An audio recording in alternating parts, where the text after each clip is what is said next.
नमस्कार मित्रों, मैं अनुजुक्त एक नए विषय को आप सभी के सामने रख रहा हूं और इस पर एक छोटा सा प्रकाश डालने की मेरी एक कोशिश है। आज 20 मई 2024 को छत्तीसगढ़ के कवर्धा में एक हादसे का न्यूज आया है और जिसमें ऐसा बताया जा रहा है कि एक पिकअप वैन में 36 ग्रामीण सवार थे और वो गहरी खाई में गिरी और उसमें से 18 लोगों की मौत हो चुकी है। और इसी विषय पर मैं कुछ बातें रखना चाहूंगा और शायद ये सभी के दिल में ये फैक्ट उतरेगा और कभी न कभी किसी न किसी वक्त में इस पर एक सकारात्मक सोच हमारी देश के राजनीतिज्ञों को मजबूर करेगा कि गंदी राजनीति अब तो बंद करो, बंद करो। मेरे चैनल को लाइक, सब्सक्राइब और शेयर करते रहें ताकि ऐसी भी कुछ जानकारियां आप सबको मैं दे सकूं। कवर्धा का जो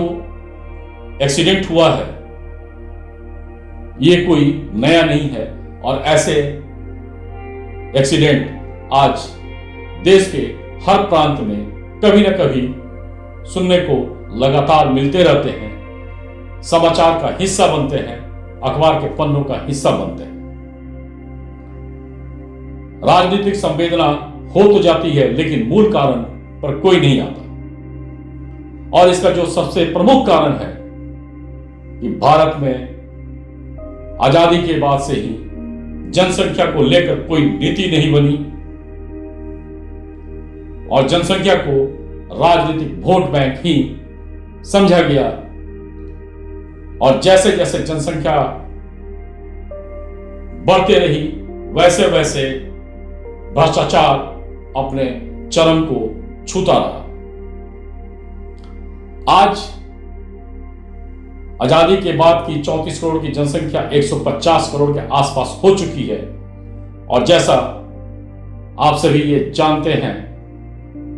कि देश में स्थिति काफी विस्फोटक है। जमीन कम है, जनसंख्या ज्यादा है,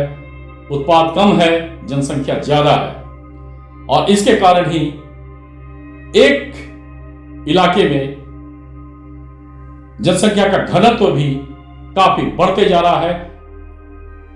और जब अपने किसी व्यापार के लिए, किसी कार्य के लिए, किसी गरीबों को, मजदूरों को कहीं आना जाना होता है तो संख्या से ज्यादा अनुपात में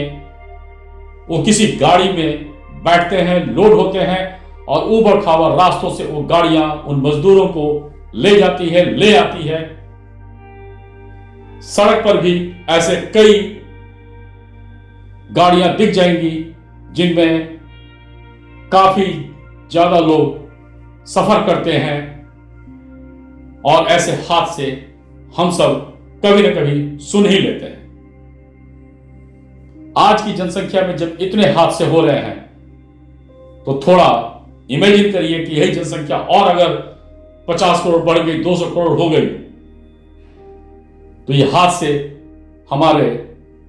रोजमर्रा के जिंदगी में शायद डेली सुनने को मिले।